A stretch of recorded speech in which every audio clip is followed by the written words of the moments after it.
Ok, mais uma semana no paraíso. O meu plano para esta semana era ter gravado um vídeo da minha semana toda de volta.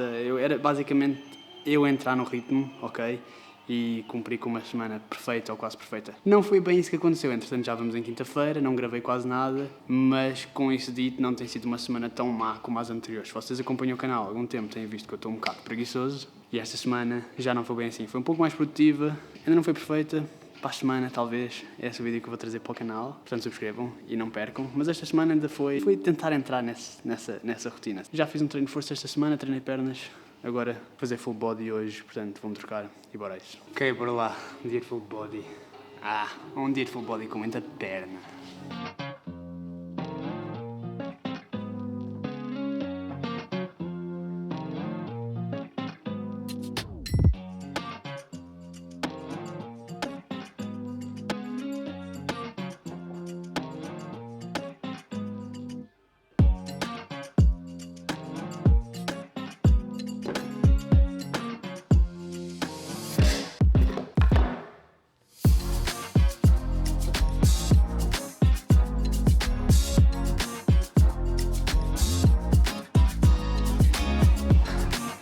Estes exercícios de perna acabam comigo, mas finalmente estou sentado e vou fazer a segunda metade do treino e já falamos, finalmente chegou a parte de treinar, a parte de cima, as minhas pernas estão gastas ainda de terça-feira, portanto, temos de descansar, acabou, bora lá, shoulder press a seguir.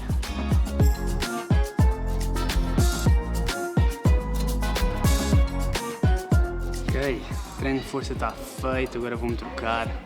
Comer um brownie, um belo brownie aqui no Rio Club e vou repor as energias para depois daqui a mais ou menos uma hora tenho o treino aqui. Entretanto tenho tratado da parte de planear os treinos para a semana também, não um dos meus, daqueles que eu vou dar, portanto, para isso.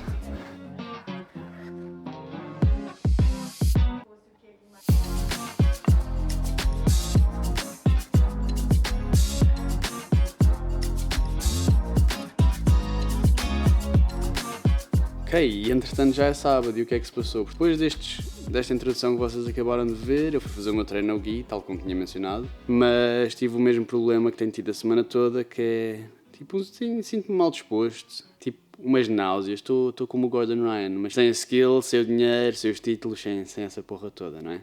Entretanto é fim de semana e eu basicamente estou sem um vídeo, não é? E o meu plano tinha sido já fazer um vídeo maior esta semana, que houve alguns comentários a dizer que até gostam de um formato de vídeos maiores, menos acelerados, que eu fiquei bastante feliz de ouvir, mas, entretanto, não sei sobre o que é que vou falar. Há coisas interessantes a acontecer no mundo do no-gi este fim de semana.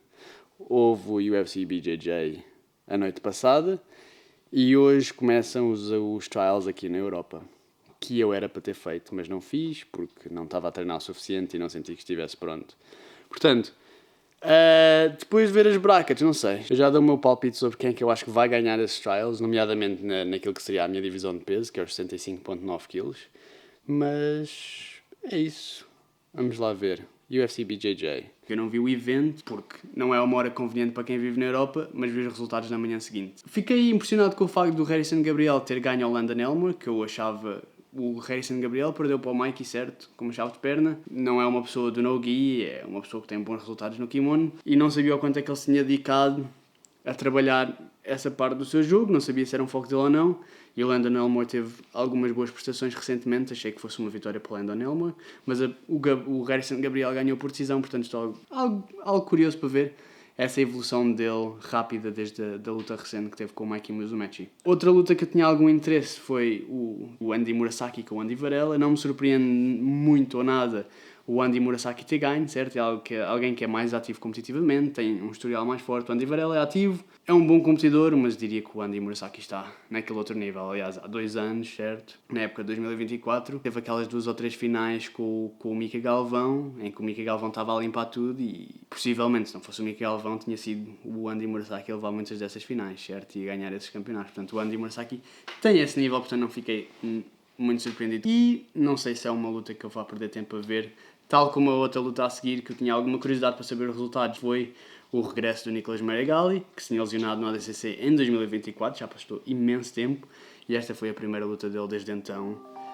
E portanto, não me surpreendeu o Meregali ter ganho, também é a pessoa que tem o historial que tem, é um competidor super forte e vamos ver o que é que vem do Meregala daqui para a frente, se vai fazer o ADCC, se não vai fazer o ADCC, se vai vingar aquela lesão que ele teve no combate com o Pixley. Depois, Ronaldo Júnior, Tariq Kopstock. O Tariq tem tido bons resultados, inclusive ganhou o Mundial de sem kimono em dezembro, se não me engano. O Ronaldo Júnior, a última coisa que eu vi dele foi o CGI, onde ele esteve bem também, não teve nenhum resultado impressionante, também ninguém passou o carro no Ronaldo Júnior.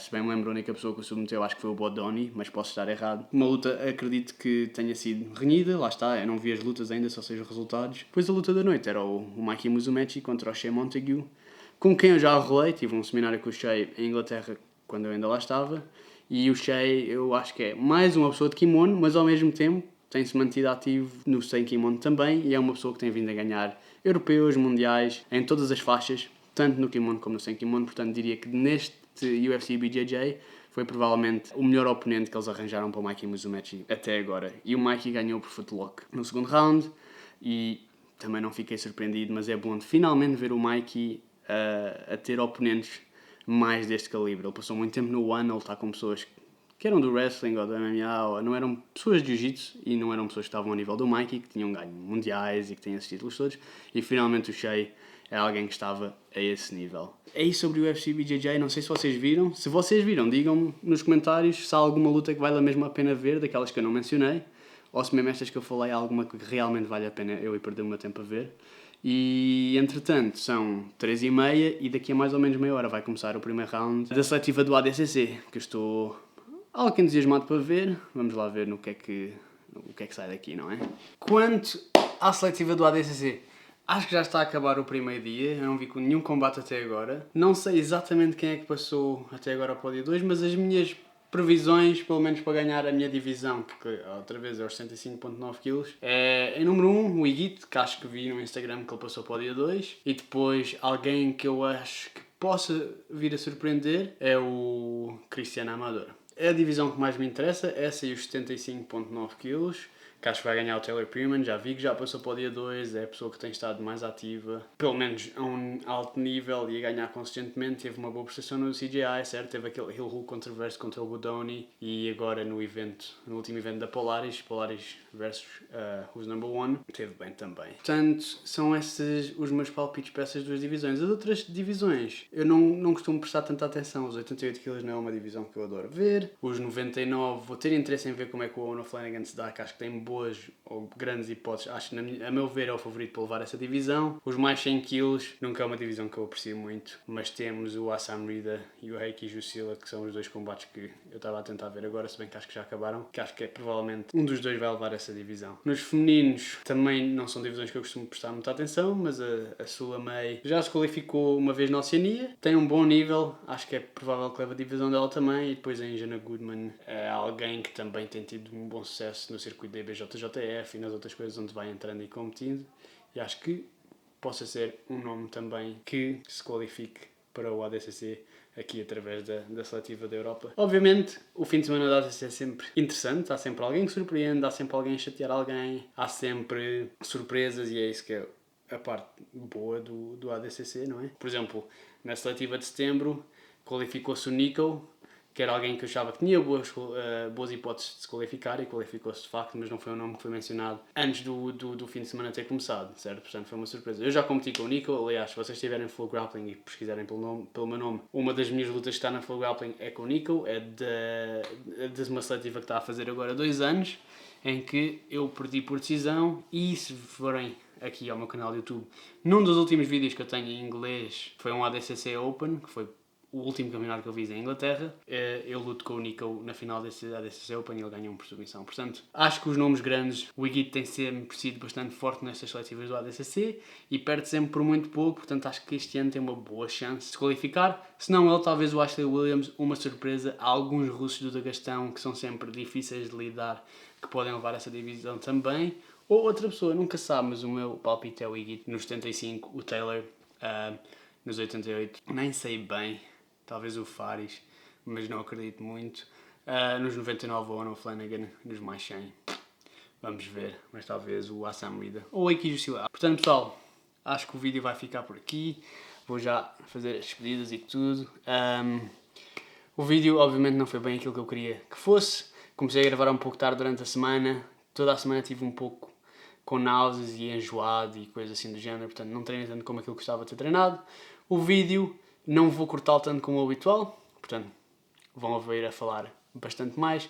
Digam-me se está bom, se é um pouco menos. Estou a tentar ainda descobrir qual é que é o estilo ideal aqui para o canal, o que é que vocês gostam, o que é que eu gosto de criar. Eu geralmente quando me sento falo demasiado e depois quando vou editar o vídeo acho que tem que ser cortado, mas alguém comentou no último vídeo que até gosta de estilos de um vídeo mais longo. Portanto, vou experimentando, sem stress. Para a semana, a partir de segunda-feira, espero já estar a 100%. E o plano é gravar a semana toda. Portanto, subscrevam ao canal e não percam a minha primeira semana de finalmente entrar no ritmo. Porque o plano é mesmo esse, a menos que me caia uma perna. O plano é entrar no ritmo finalmente. Esta semana já foi muito melhor, tenho sido bem mais produtivo. Tenho tido o problema de não estar a 100%. Não sei se é do estômago, se é outra coisa qualquer. Mas já, subscreva o canal e até para a semana. E vamos ver se os meus palpites do ADCC estão certos ou não. Não se esqueçam de deixar um comentário, vejam o meu Instagram, essas coisas todas e